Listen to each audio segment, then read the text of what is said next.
How do you start your morning? Alexander Pichushkin liked to start his morning with a game of chess. Only instead of a standard chessboard containing 64 black and white squares, his customized board contained numbered squares. Yeah, it turns out that each of those squares represented one of his murder victims. The scariest part? There were only 3 empty spaces left by the time he was captured. Checkmate. For this particular case, we're headed all the way to Mother Russia. Sorry, that's my one and only attempt at the accent for this video. Pichushkin, take 2. For this particular case, we're headed all the way to Russia. The motherland of vodka, Kalashnikov, rifles, ski masks, and these leather jackets. Alexander Pichushkin was born on April 9th, 1974 in Moscow. As a child, he was reportedly highly social, but that all changed when he was hit in the head by a rogue Swingset. What? Okay. What the fuck is going on? This is now the second or maybe even third case that we've covered where a Swingset was directly responsible for creating a homicidal maniac. I mean, it was definitely in our Ramirez episode, after he was knocked unconscious by a Swingset. Wait. That can't be right. Link in description below if you want to check that out. Anyways, if you want to know, I guess, how to create a serial killer, 3 things. Neglect, abuse, Swingsets. Anyway, following this accident, friends and family noticed a change in Pichushkin. He became hostile and impulsive. In his adolescence, Pichushkin moved into his grandfather's home and developed an interest in chess. Finally, a healthy way to channel his aggressive desires for control and domination. Before discovering chess, his only outlet involved filming himself, hanging helpless children out of high-rise apartment windows by their ankles. Whenever he felt powerless, he could just pop in a VHS tape and relax to the sounds of children screaming. Then, to make matters worse, his grandfather passed away. To dull the pain, Pichushkin turned to Russia's most popular antidepressant, vodka. Following the death of his grandfather, he returned to his childhood home, just minutes from the north end of Bitsa Park. Now, setting a goal of murdering 64 people, it's a pretty ambitious goal. That's a pretty tall order. But there was a reason behind Pichushkin's madness. He had to outdo his hero, Russian serial killer Andrei Chikatilo, aka the Rostov Ripper, convicted of killing 52 children and young women over a 12-year period. If Pichushkin were to surpass Chikatilo, he's gonna need some help. You're gonna need a bigger boat. So one day, as he was walking in Bitsa Park with a friend, he told him all about his idea. The best part, he told him, he thought he would make a great accomplice. His friend wasn't, what should I say, ecstatic about the whole idea. Maybe like 16? 25 murders? I mean, something reasonable, but 64? Outdoing the Mad Butcher of Rostov? Impossible. I just want you to be a little more realistic. Sensing his friend's hesitation, Pichushkin was like, relax, dude. I was just pulling your leg. You should have seen your face when I said 64 murders. Then, Stop. Hammer time. as they turned to walk home, Pichushkin just pulled out a hammer and delivered about 20 blows to the back of his friend's head. Sure, the meeting wasn't a total success, but hey, 1 down, 63 to go. Break it down. Stop. Hammer time. By 92, a lot of people who knew Pichushkin began disappearing. Began appearing with their heads caved in. Being a stone's throw away from the park that would become his killing ground was highly convenient. Decked out in his favorite Gopnik tracksuit, he could easily murder 1, 2 people and still be home in time for borscht and pierogies.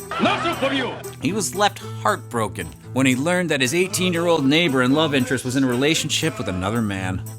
But Pichushkin couldn't believe his luck when that guy fell out a window the next day. And although his death was recorded as suicide, For some reason, Pichushkin added another number to his chessboard. Strange. Between May 2001 and September 2005, he attacked 36 people in Bitsa Park. Only 3 survived. Police would later refer to this as the sewer period. You said the magic word. His MO was almost always the same. He would approach his victims in Bitsa Park, offer them some vodka, and then beat them over the head with a hammer. I had a hammer in the morning, and a hammer in the evening, all over this land. Afterward, he would dispose of their bodies in the many sewers that ran beneath the park. Okay, I get it. Sewer period. Okay, it makes sense. I got it. From October 2005 to his final murder in 2006, Pichushkin's modus operandi changed. Police referred to this phase as the open period. Although his weapon of choice was still a hammer, he began leaving an unusual calling card at the scene of each murder. A vodka bottle forced into the bloody, gaping wound at the back of the head. Only in Russia. I mean, that's like an Italian killer leaving a log of salami at a crime scene. Or a Frenchman stuffing a baguette in an open wound. With no leads, the police turned their attention to a sanitarium located near the park. Sanitarium, not sanitation. The killer could be the patient of this sanatorium who escaped. Yeah, they assume some escaped mental patient was stalking the park, murdering people between basket weaving classes. I'm an excellent driver. That's good. Come on. But police thought they had their woman, when they stopped a suspicious-looking person wearing a dress and wig.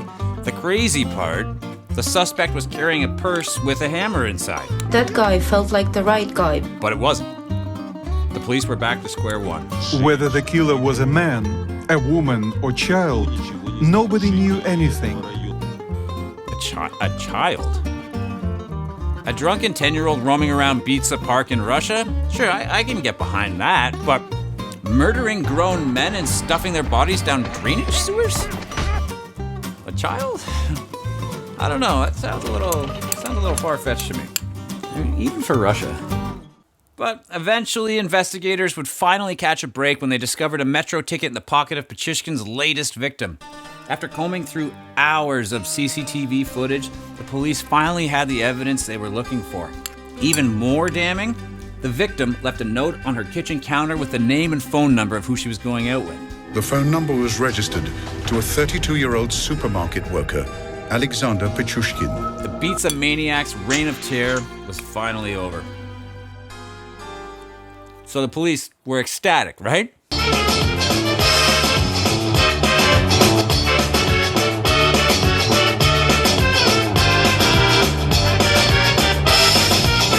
Like over the moon with the announcement of his capture, right? Of course, when we arrested the killer, we were all very satisfied. Now, you were satisfied with the capture of the most prolific killer in Russian history?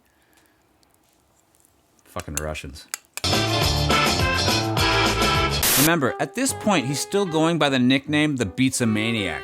But after a discovery at his apartment, he would become known by a different name. Overnight, the Bitsa Maniac became the Chessboard Killer. In custody, Pichushkin confessed that he enjoyed the act of killing, stating, "For me, life without murder is like life without food. I was the father of these people, since it was I who opened the door for them to another world." On October 24th, 2007, Alexander Pichushkin was convicted of 49 murders and 3 attempted murders.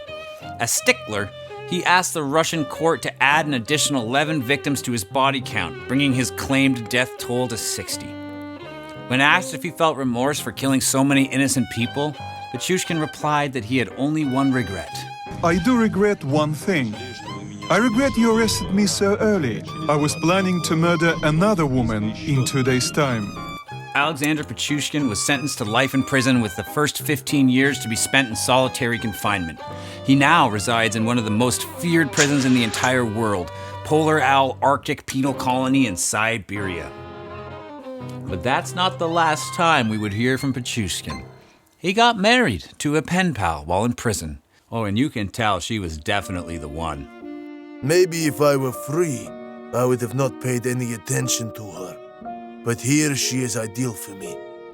I've been here since 2008, and I need her. How romantic. And you can tell she's just as smitten as he is. Everything changed when they showed the Bitsa Maniac on TV. It was love at first sight. He became my ray of sunshine. In his letters, he told me in detail about the murders he committed and how it was interesting for him to turn the living into the dead. It sounds like you two are meant for each other.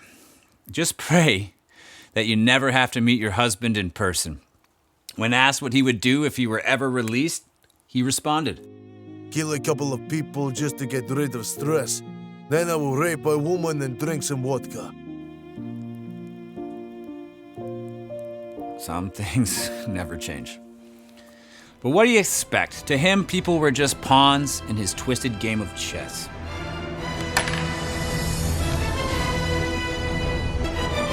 So, what do you think? Would Alexander Pichushkin beat Magnus Carlsen in a game of chess?